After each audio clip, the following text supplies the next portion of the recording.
The Stanford Grill has 2 locations in Maryland, one in Columbia and one in Rockville. But both have the same mission to give you, the customers, very fresh, very filling, always chef-prepared cuisine.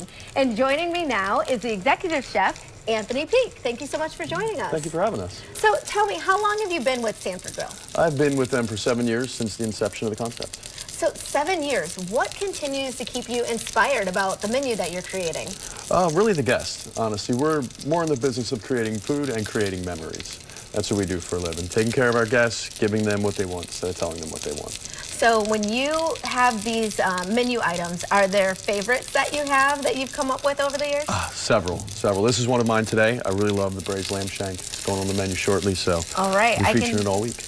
It's going on the menu shortly, you said? Yes, we'll be featuring it all week, and when we get our new menus in, we'll have it. Wonderful. Okay, so this is a preview then. All right, so walk us through the process then. It starts out looking like that. That's not really done. No, not quite. That's a little rare. It starts out with a nice lamb shank, heavily seasoned. And what are you seasoning it with there? Nice salt and pepper. Okay. Nice and heavy. We're going to roll it around now a little bit. Okay. Gently season it in flour. Shake off any extra. After that, we're going to transfer it over to a saute pan. Okay. Where it's going to look more like this. All right. All right. The magic of television. Yes, that's been on there for how long now? It's been on there about 3 minutes. Okay. To that, we're going to add rosemary. Oh, wow. Crushed garlic, not chopped. To that, we're going to Is there a reason why it's crushed and not? Crushing it releases more of the oils. Oh. And kind of presses them out and brings them more to the surface. Okay. So to that, we're going to add some artichoke heart. Move that around just a little bit. You see the garlic smell that start rosemary. yeah, it's quite aromatic. See the garlic start to caramelize. Add a little bit of balsamic in. With a touch of red wine. Oh, wow.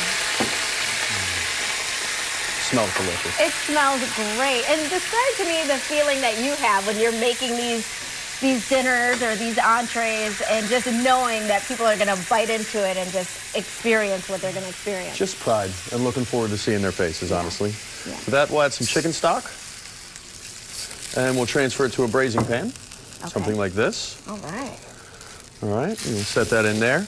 And to this, you're going to add a little bit more stock, just enough to cover the meat. Okay. Okay. And we're going to pop that in the oven for about a total of 2 hours.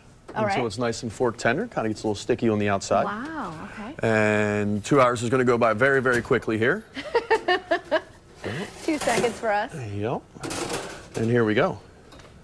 Coming out, it's going to be a very loose liquid. Okay. And we're going to reserve that liquid and set it aside and reduce it down. As it reduces down, it's going to look more something like what's in this front pot here. Okay. Oh, wow. You have all your nice rosemary, aromatics, your garlic. So beautiful. The presentation is that sets crazy. up.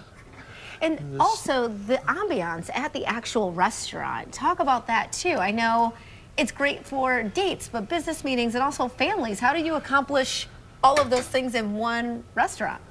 Well, we have a wonderful kids menu.